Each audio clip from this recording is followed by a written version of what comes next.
Hello students, good morning. Today I am going to start your topic 9.2.3 that is hydraulic machines. तो इससे पहले मैं आपको बता दूं, जैसा कि हमने इसके इंट्रोडक्शन पार्ट में भी पढ़ा था कि जो ये फ्लूइड्स जो होते हैं, फ्लूइड होते हैं, लिक्विड वगैरह ऑयल जितने भी होते हैं, इनका जो है कोई डेफिनेट शेप नहीं होती है। यानी कि जैसे सॉलिड की डेफिनेट शेप होती है, लिक्विड्स की कोई डेफिनेट शेप नहीं होती है। इनका डेफिनेट क्या होता है, वॉल्यूम होता है, यानी कि साइज़ होता है। यानी कि ये जिस बर्तन में डाले जाएंगे उसका जो है ये साइज़ ले लेंगे, लेकिन शेप नहीं होती है। ठीक है, अब हम आगे चलते हैं। इधर देखिए, ये एक एग्जाम्पल है, वो ये हमने पहले भी देख रखा है। सिर्फ इसमें हमने क्या किया, यहाँ पर एक पिस्टन लगा दी है, यानी कि ये लिक्विड कोई भरा हुआ है, ऑयल मान लो या पानी मान लो, और ये अलग अलग टाइप की शेप्स हैं।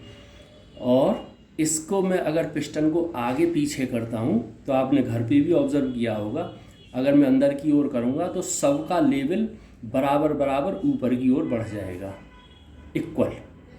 और अगर मैं इसे पीछे करता हूँ पिस्टन को, तो लेवल सबका इक्वली नीचे घट जाएगा। ठीक है, तो जब पिस्टन आगे पीछे होती है तो जो आपका जो ये है ए है, ये बी है, ये सी मान लो, ये शेप है, डिफरेंट शेप्स। तो ए बी सी जो ये दिखा रखे हैं, उनका लेवल से सभी का बराबर इक्वली सेम ऊपर नीचे होता है इसको आगे पीछे करने पर। ठीक है, यानी कि change in pressure at any part of vessel is transmitted undiminished and equally in all directions.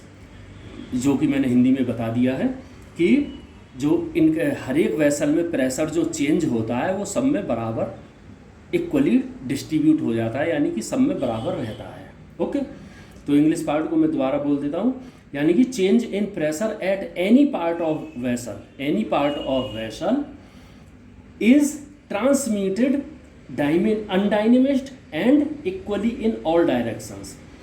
This is other form of Pascal's law. Pascal law में क्या देखा था हमने कि इक्वल हॉरिजेंटली इक्वल हाइट पर सभी पॉइंट का प्रेशर बराबर होगा। तो ये एक दूसरा रूप है पास्कल लॉ का। ठीक, अब इसका यूज़ कहाँ कहाँ पर है। यूज़ सबसे आपने बढ़िया मज़ेदार जो एग्जाम्पल देखा होगा, वो जहाँ पर कार वगैरह जो वॉशिंग होती है वहाँ पर देखा होगा। कार को एक उससे उठा देते हैं, लिफ्ट टाइप से। ठीक है, तो वो उसमें होता है एक तो यूज, जैसे कि हाइड्रोलिक लिफ्ट में प्रयोग होता है।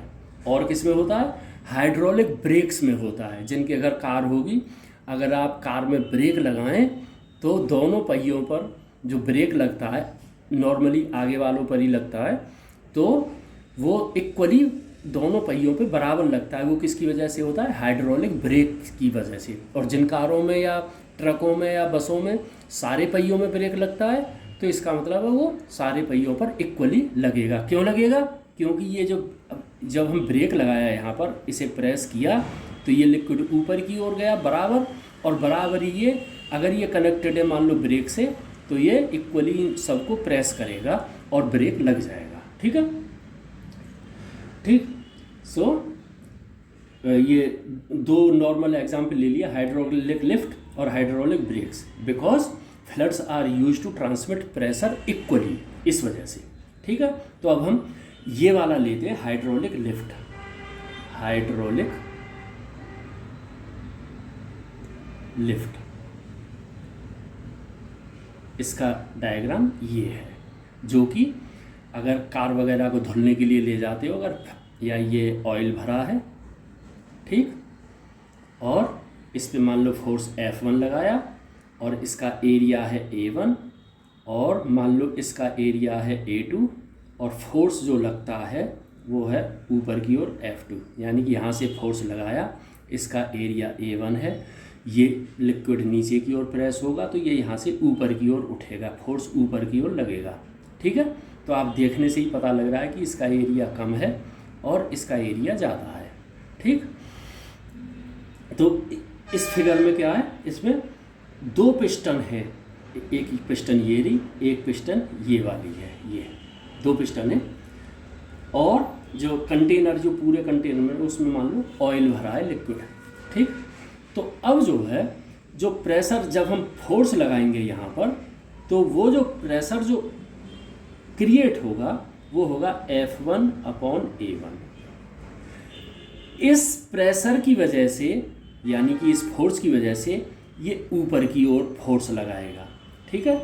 वो मान लीजिए फोर्स है F2 और कितने एरिया पर लग रहा है, A2 पर लग रहा है, ठीक है। क्योंकि यहाँ पर जो प्रेशर लगा है और यहाँ पर जो प्रेशर लगा है वो दोनों बराबर हैं, इसलिए ये दोनों F1/A1 F2/A2 will be equal, क्योंकि इस पर जो प्रेशर है वही प्रेशर इस पर है।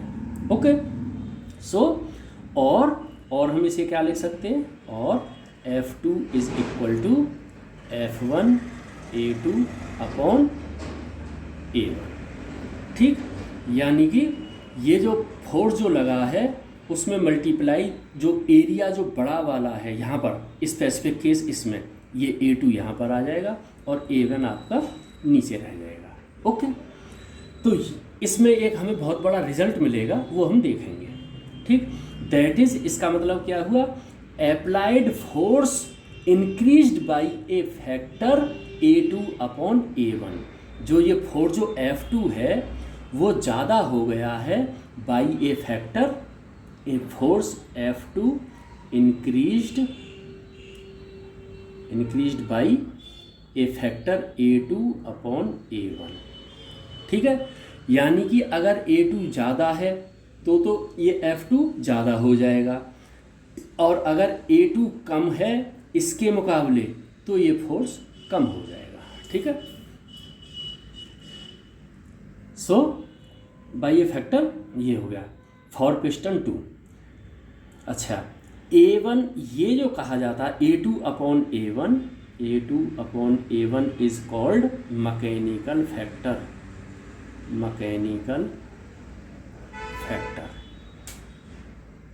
Okay. So it means by changing force F1 हम जो है इस पिस्टन को ऊपर नीचे कर सकते हैं, यानी कि कार को ऊपर ले जा सकते हैं और नीचे ला सकते हैं। नोट, अब इसमें ये बुक में नहीं है जो मैं ये बोलने जा रहा हूँ। नोट बोलता है कि that's why to create same pressure on large area, ध्यान देना ज़रा, यहाँ पर एरिया मान लो ये कम है, यहाँ पर ये एरिया ज़्यादा है, तो इसमें नोट क्या है, टू क्रिएट सेम प्रेशर, यानी कि प्रेशर यहाँ पर भी सेम है, यहाँ पर भी प्रेशर यहाँ पर भी सेम है, यहाँ पर भी सेम है। To create same pressure on large area, ये ज़्यादा बड़ा एरिया है, इस पर प्रेशर जैसा यहाँ था अगर वैसा ही प्रेशर क्रिएट करना है, इन दैट केस इस पिस्टन पर F2 ज़्यादा होना चाहिए, ठीक है। Large force is required to create for large area, इसका मीनिंग ये हो गया। अगर सेम प्रेशर क्रिएट करना है तो ये आपकी बुक में नहीं है नोट वाला, ठीक। अच्छा, अब इसमें मैं एक और जोड़ता हूँ, ये आपके लिए इस आपकी बुक में नहीं है। अगर मैं ये कहूँ कि अगर ये मान लो 4 सेंटीमीटर चलता है तो ये कितना चलेगा, ये ऊपर नीचे कितना होगा, है या नहीं सवाल। अब ये तो आपको देख के ही पता लग रहा है कि ये अगर कम चौड़ा है, ये ज़्यादा चौड़ा है, तो अगर ये 4 सेंटीमीटर चला है तो ये जो कम सेंटीमीटर, अगर ये नीचे की ओर चला है तो ये 4 सेंटीमीटर से कम ही ऊपर जाएगा, ठीक है। तो इसे मैं ऐसे जोड़ता हूँ, देखो ये आपकी बुक में नहीं है, इसी को मैं अमेंड कर दूँ। ये जो एरिया तो हमने ले लिया इसका पिस्टन का, अगर इसमें लेंथ और जोड़ दें तो वो जो आपका ऑयल जो डिस्टर्ब हुआ यहाँ से यहाँ तक आने में, इसका मतलब वो वॉल्यूम हो जाएगा। तो volume is equal to area into length covered, ठीक है। अब इसके लिए एरिया है A1, इसके लिए लेंथ मान लो L1 चला, और ये है इसके लिए वॉल्यूम A2 है, और लेंथ ऊपर की ओर गई कितनी है, L2 है। यानी कि इसको हम अगर इससे बदल दें F1/V1 volume is equal to F2/V2, तो इसकी सहायता से अगर आपको एरिया पता है और एक की सहायता से अगर आपको एरिया पता है और एक की लेंथ पता है तो आप और इसका फोर्स पता है, ये भी पता है, ये पता है, और एरिया 2 पता है, तो इसकी लेंथ आप निकाल सकते हैं कितना ऊपर नीचे जाएगा। ये आपकी बुक में नहीं है, ये मैंने अपनी ओर से दिया है। ठीक, अब आता है दूसरा एग्जाम्पल, आता है हाइड्रोलिक ब्रेक्स। नंबर 2 है हाइड्रोलिक, जो कार वगैरह में लगाते हैं, जिसके 4 पहिए होते हैं, हाइड्रोलिक, BRAKES, ब्रेक्स। ठीक है, इसमें प्रिंसिपल तो यही यूज़ होगा कि अगर जब हम ब्रेक लगाते हैं तो वो कम एरिया में ब्रेक लगता है, लेकिन वो ज़्यादा एरिया को कवर कर लेता है ब्रेक के को, वो जो है फोर्स ज़्यादा हो जाता है, क्योंकि पैर से जब हम लगाते हैं ज़्यादा ताकत नहीं लगती है, लेकिन ब्रेक पे बहुत ज़्यादा ताकत लग जाती है। उसमें भी ऑयल भरा रहता है, वो भी हाइड्रोलिक प्रेशर पे ही काम करता है। ठीक, तो एज एबो प्रिंसिपल जो यहाँ पे हमने पढ़ा है is used for this case also. A large force acts for large area, large area के लिए काम करेगा। when brakes is applied from small area, ये मान लो स्मॉल एरिया है, आपने पैर रखा ब्रेक पर और ये लार्ज एरिया पे लगता है, यानी कि फोर्स ज़्यादा क्रिएट होता है, इसीलिए हमारी कार वगैरह रुक जाती है आसानी से। अदरवाइज जितनी तेज़ कार चलती है तो उतनी, अब आप हिसाब लगा सकते हो कि बहुत ज़्यादा फोर्स लगाना पड़ेगा, लेकिन ड्यू टू हाइड्रोलिक प्रेशर हम कम जगह पे फोर्स लगाते हैं पैर से और वो ज़्यादा एरिया में फैल जाता है और कार जो फटाफट रुक जाती है।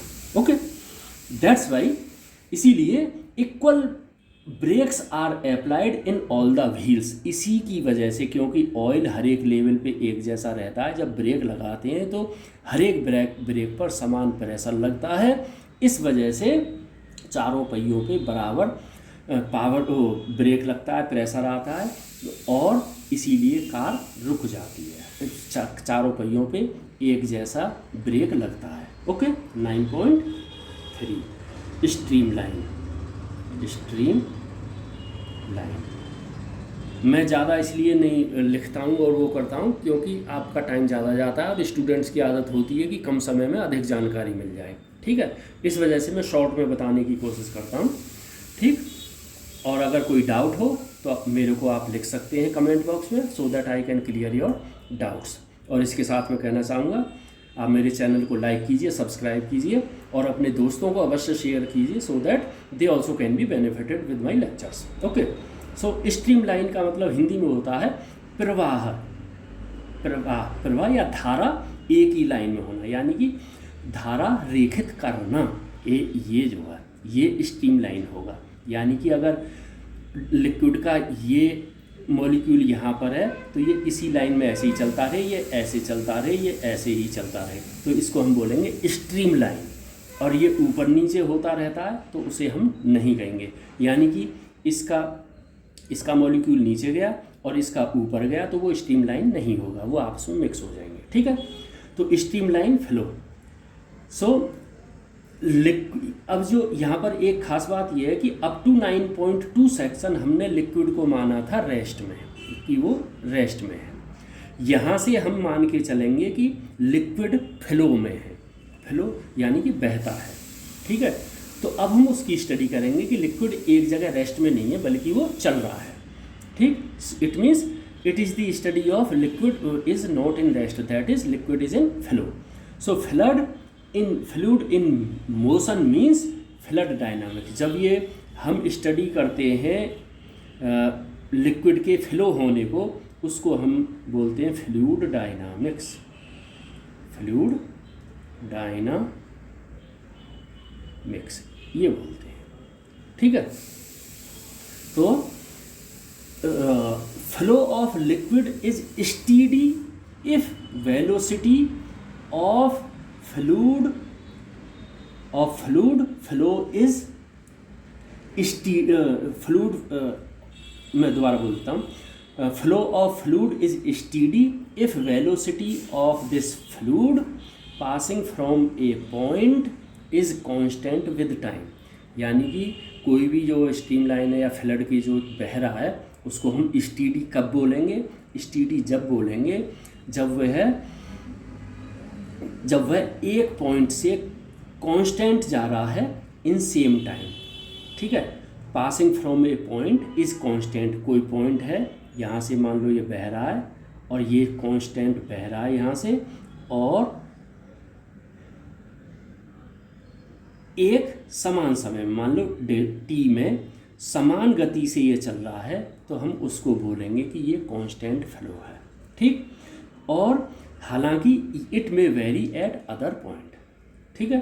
तो it means flow of fluid is called steady if velocity of fluid passing from a point is constant in time. Okay, so it can vary at other points. ठीक, तो स्ट्रीमलाइन की डेफिनेशन क्या है? स्ट्रीमलाइन डेफिनेशन क्या है? It is defined as a curve whose tangent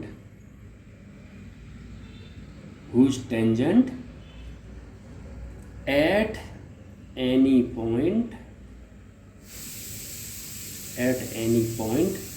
is in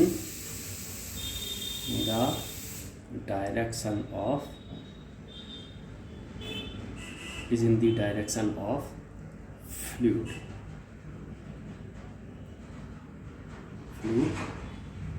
velocity at that point, ठीक।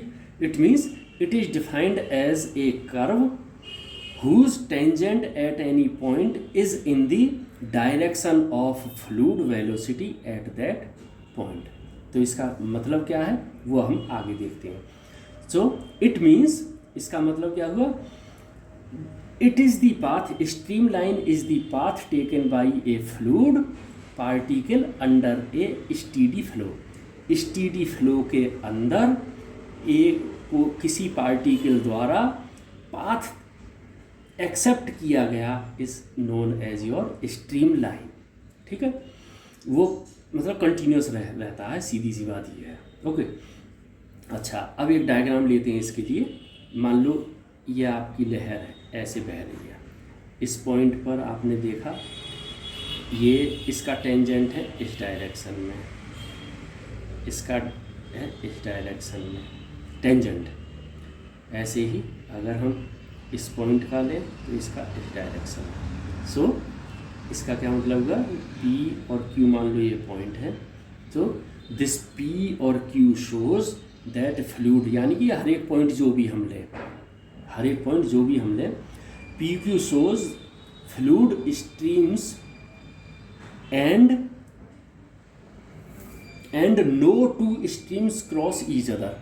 अगर ये पानी हमेशा ऐसे ही बहता रहे और इसी के साथ दूसरा भी ऐसे ही बह रहा है, तीसरा भी ऐसे ही बह रहा है, लेकिन ये इसे क्रॉस ना करे और ये इसे क्रॉस ना करे, अगर ये ऐसे ही बहता रहता है तो इसको हम बोलेंगे स्ट्रीम लाइन।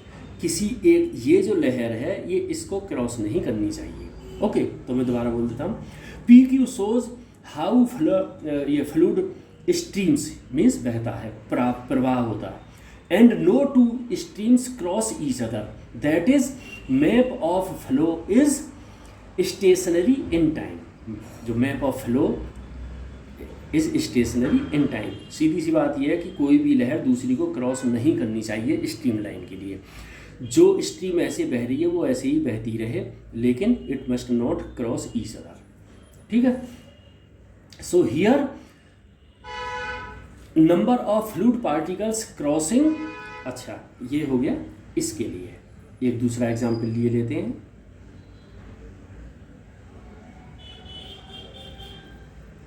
ये यहाँ पर फ्लो इस तरीके से है,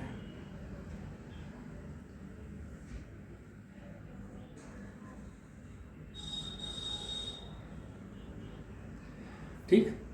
इसे मान लो ये पॉइंट P है, ये आपका Q है, और यहाँ पर वेलोसिटी, इसका एरिया है AP, एरिया है ध्यान रखना AP, और यहाँ पर जो फ्लूइड की जो वेलोसिटी है वो मान लो VP है, ये वेलोसिटी है, ठीक। ये मान लो पॉइंट आर है, यहाँ पर इसका एरिया देखने से ज़्यादा लग रहा है, इसका एरिया मान लो ए आर है, वेलोसिटी वी आर है, यहाँ पर एरिया मान लो इसका ए क्यू है, यहाँ पर इसकी वेलोसिटी वी क्यू है। ठीक है, 3 पॉइंट हो गए। तो यहाँ पर क्या होता है, here number of fluid particles crossing the surface at p q and r is same. यहाँ पर जो ये है ये सेम है फ्लूइड पार्टिकल जो क्रॉस हो रहे हैं वो सेम है। ठीक, let a p a r a q are the area of this portions. ये तो मैंने पहले ही बता दिया। और ये वेलोसिटी है, a P V p v r और वी क्यू ये वेलोसिटी है। देन अब यहाँ से जो जितना मास निकलेगा, मास एम, मान लो वो डेल्टा एम है, ये डेल्टा एम है। स्ट्रीमलाइन के लिए क्या कंडीशन है कि जितना मास यहाँ से जाना चाहिए उतना ही यहाँ से जाना चाहिए, उतना ही यहाँ से जाना चाहिए, ये स्ट्रीमलाइन हो जाएगा। ठीक है, तो इस कंडीशन में मान लिया delta M mass delta T time में क्रॉस करता है। ठीक है, तो उस कंडीशन में जो मास है delta m that will be equal to rho p a P V p in delta T time. जो यहाँ से जो मास क्रॉस किया फ्लूइड ने वो delta m will be equal to density at this point, density of liquid at this point, area of this point, velocity of this point in delta T time. इसी तरीके से इतना ही मास यहाँ से क्रॉस हो तो वो कितना आ जाएगा, rho R A R V R delta T time sir इतना ही है। इसके लिए कितना हो जाएगा, रॉ क्यू ए क्यू और वी क्यू डेल्टा टी। ठीक है, ये हो गया मास। इसका मतलब है ये सभी बराबर होंगे। अगर बराबर होंगे तो डेल्टा में एम निकालने के लिए ये इज इक्वल टू ये इज इक्वल टू ये, तो एम डेल्टा टी से डेल्टा टी कट जाएगा। नंबर एक बात। दूसरी कंडीशन क्या है, क्योंकि लिक्विड मान लो पानी है तो यहाँ पर भी डेंसिटी सेम रहेगी, यहाँ पर भी डेंसिटी सेम रहेगी, यहाँ पर भी डेंसिटी सेम रहेगी, तो इसका मतलब ये भी कट जाएंगे। तो rho P is equal to rho R is equal to rho Q, इसका मतलब ये भी कट जाएंगे। इसका मतलब क्या हुआ, ये इज इक्वल टू ये, A P V P is equal to A R V R is equal to rho Q A Q. ये हमारे पास एक इक्वेशन आ गई। इसका क्या मतलब हुआ कि अगर एरिया मान लो यहाँ पर ज़्यादा है, ध्यान देना ज़रा, अगर एरिया मान लो यहाँ पर ज़्यादा है, ये A R is greater than ज़्यादा है, तो मास को उतना ही रखना है और इस मल्टीप्लिकेशन को भी सेम रखना है। तो इसका मतलब इस पॉइंट पर वेलोसिटी कम हो जाएगी और यहाँ पर एरिया कम है तो मास को सेम रखने के लिए यहाँ पर वेलोसिटी ज़्यादा हो जाएगी। सेम कंडीशन इसके लिए है, ये ध्यान रखना। ठीक, so this equation is called continuity equation. This equation is known as equation of continuity. ठीक है, तो अभी ये ख़त्म नहीं हुआ है, तो इसके साथ में फिर आपसे कहना चाहूँगा कि if you have any doubt you can write in comment box. And same time मैं जो आपसे कहना चाहूँगा कि मेरे चैनल को आप लाइक कीजिए, सब्सक्राइब कीजिए और शेयर कीजिए अपने दोस्तों का बस से, सो दैट वो जो है आपको भी टाइम पे लेक्चर मिल जाए और आपके दोस्तों को भी मिल जाए। और मेरी सिर्फ यही आप लोगों के से कमाई है कि मेरा चैनल ज़्यादा से ज़्यादा स्टूडेंट्स द्वारा देखा जा रहा है। तो ये जो इक्वेशन है यहाँ पर जो मैंने लिखी है, this equation is known as your equation of continuity and this equation is conservation of mass flow of incompressible fluids. और क्या है दिस इक्वेशन, जो इक्वेशन ऑफ कंटिन्यूटी है, सो ये जो है conservation of mass flow of incompressible fluid है, that is area multiply by velocity is equal to constant. ध्यान रखना, कांस्टेंट इसका मतलब ये है, यानी कि ये कांस्टेंट किस हिसाब से है कि इक्वल जो है मास आएगा, ठीक है, क्योंकि ये जो है कंजर्वेशन ऑफ मास फ्लो हो गया। ओके, इसको और क्या बोल देते हैं, इसको कांस्टेंट को क्या बोल देते हैं, वॉल्यूम फ्लक्स भी बोल देते हैं, ठीक, और क्या बोल देते हैं, और फ्लो रेट भी बोल देते हैं, फ्लो रेट। ओके, तो इसका मतलब क्या हुआ कि एरिया बड़ा है तो वेलोसिटी कम होगी, अगर एरिया छोटा है तो वेलोसिटी ज़्यादा होगी। This is related with a change in pressure in fluid. तो इसका मतलब ये सब चीज़ किससे रिलेटेड होगी, this is related to change pressure. Okay, so this is related with a change in pressure in a fluid flow in horizontal pipes. अब critical speed क्या होती है इसमें, फ्लूइड फ्लो में, स्ट्रीमलाइन में, क्रिटिकल स्पीड। सीधी सी बात है, अगर फ्लो जो धीरे होगा तो उसकी जो है स्ट्रीमलाइनिंग अच्छी हो सकती है, जबकि फ्लो बहुत ज़्यादा होगा तो उसकी स्ट्रीमलाइन ठीक नहीं होती है। तो critical speed at low speeds steady flow of is obtained when reached eight limiting value of steady flow is called critical speed. मेरे ख्याल से ये आपकी बुक में लिखा हुआ है, टाइम वेस्ट होगा, इस वजह से मैं नहीं लिख रहा, इसे मैं एक बार और बोल देता हूँ। एट लो स्पीड, कम स्पीड पर जो क्या होता है, स्टीडी फ्लो इज ऑब्टेन्ड, जो स्ट्रीमलाइन है, स्टीडी फ्लो जो होता है वो हमें मिलता है। When this speed reaches at limiting value, यानी कि एक निश्चित सीमा से अगर ये फ्लो की गति बढ़ जाए फ्लड की, तो limiting value of steady flow it is called critical speed. Okay,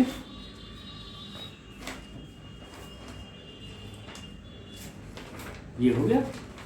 अब जो है ये अगर इस क्रिटिकल स्पीड से ज़्यादा हो जाए तो वो फिर स्टीडी फ्लो नहीं रहेगा, बल्कि क्या हो जाएगा, beyond critical speed flow is called turbulent. Turbulent आपने देखा होगा, जब बहुत ज़्यादा तेज़ गति से पानी आता है, जैसे गंगा वगैरह अगर आप नहाने गए हो तो वहाँ पर आपने देखा होगा कहीं कहीं जब पतली जगह या ऊपर से धार बंध के गिरती है तो वो उसका कोई अता पता, कोई उसकी निश्चित गति नहीं रहती है, वो कभी कहीं से भी कहीं कुछ भी हो सकता है। That is known as your turbulent. जैसे कि अगर हम फ्लो में पत्थर लगा दें और बहुत तेज़ पानी बह रहा है तो उस कंडीशन में वो चारों ओर बिखर जाएगा और वो एक सा नहीं चलेगा, ठीक है, वो कभी ऊपर जाएगा, कभी इधर भागेगा, कभी ऐसे ये चलेगा। So this is known as turbulent. तो यहीं पे मैं अपने लेक्चर को समाप्त करता हूँ। Be happy and have a nice time. Okay, thank you.